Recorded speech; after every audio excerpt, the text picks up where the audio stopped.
How to set goals in Hindi for life. इस तरह बनाए लक्ष्य। हमें लाइफ में गोल्स को कैसे सेट करना चाहिए ताकि हम उनको सही टाइम में अचीव कर सके। इस पोस्ट में आपको यही मिलने वाला है। इस तरह बनाए लक्ष्य। नमस्कार दोस्तों, आप सभी का स्वागत है। आज मैं आपको एक नई जानकारी देने के लिए आया हूँ, जिसकी मदद से आप अपने सपनों को पूरा कर पाओगे, और उसका टॉपिक होगा हाउ टू सेट गोल, यानी लक्ष्य कैसे बनाएं। हम में से काफी लोग लक्ष्य नहीं बनाते हैं, क्योंकि उनको पता ही नहीं है कि इससे उनको क्या फायदा मिल सकता है। और यकीन मानिए, जब हमें या हमारे दिमाग को यह मालूम होता है कि कोई चीज़ हमारे लिए कितनी किफ़ायती है या कितनी कारगर है, तो हमारा दिमाग पहले ही उस चीज़ को सीखने से पहले अलर्ट मोड में चला जाता है। क्या और पूरे फोकस के साथ हमें वह चीज़ सीखने में हमारी मदद करता है। तो मैं आपको बता ही देता हूं कि लक्ष्य बनाने से यानी गोल सेट करने से आपका क्या फायदा या नुकसान हो सकता है। पहली बात, गोल सेट ना करने से हमें नहीं पता होता कि काम किस तरह से होगा, बस चलता रहता है। आपको याद होना चाहिए, बिना प्लानिंग के अगर एक जहाज समुद्र तट पर खड़ा रहे तो वो खड़ा ही रहेगा, और अगर सही प्लानिंग होगी तो वो अपने तय किए गए स्थान पर पहुंच ही जाएगा।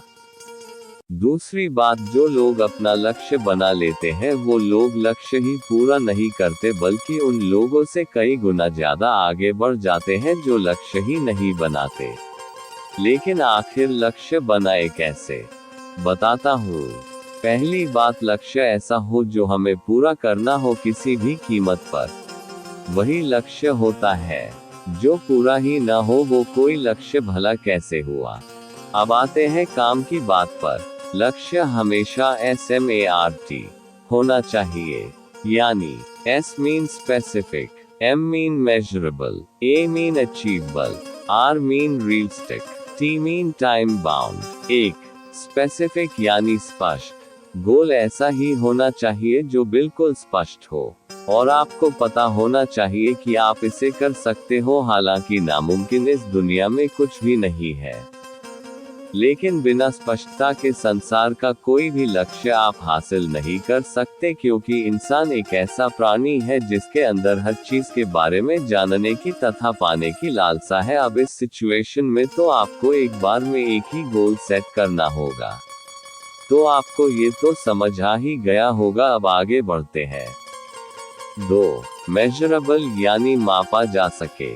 अब इस कॉन्सेप्ट को एक उदाहरण के साथ समझने की कोशिश करते हैं। सपोज आपका वजन कम करने का गोल है, तो इसके लिए आपको अच्छी खासी एक्सरसाइज करनी तो पड़ेगी, लेकिन साथ ही साथ वजन भी चेक करते रहना होगा। तभी तो आपको ये पता चल पाएगा कि आप अपने गोल के कितने करीब है। 3. अचीवेबल यानी प्राप्त किया जा सके। ऐसा लक्ष्य कभी मत बनाओ जो प्राप्त ही नहीं किया जा सकता, क्योंकि इससे आपकी एनर्जी और टाइम दोनों की बर्बादी होगी। इसलिए पहले तो ये पता लगाओ कि आप जीवन में पाना क्या चाहते हो। सपोज आपको एक IAS ऑफिसर बनना है, तो आपको 10वीं के बाद से ही इसकी तैयारी शुरू कर देनी चाहिए। 4. रियलिस्टिक यानी आपके जीवन क्षेत्र से जुड़ा हो। अगर गोल आपके जीवन क्षेत्र से जुड़ा होगा तो उसको हासिल करने में भी मजा आएगा। अगर आपका लोगों की सेवा करने से दिल खुश होता है तो आप एक डॉक्टर बन सकते हैं। यह आपको खुशी भी देगा और पैसा भी। 5. टाइम बाउंड यानी समय सीमा में हो। समय सीमा नहीं होगी तो ना तो गोल पूरा होगा और ना ही मजा आएगा। अगर आप एक स्टूडेंट हो तो आपको पता होगा कि एक क्लास के लिए एक ही साल होता है। कहीं ऐसा तो नहीं मिलता कि 2 साल तक स्कूल चले हो। कॉलेज की बात अलग है। तो दोस्तों, ये था लाइफ में गोल हासिल करने का अचूक फॉर्मूला, जो कि बहुत कारगर है। अगर आप इस तरह से लक्ष्य को प्राप्त करने की रणनीति बनाओगे तो जरूर उसे हासिल करोगे। अब मैं आपसे विदा लेता हूँ। अगर आपको ये जानकारी अच्छी लगी हो तो इसको अपने दोस्तों और जिसको भी जरूरत हो शेयर जरूर करें। धन्यवाद।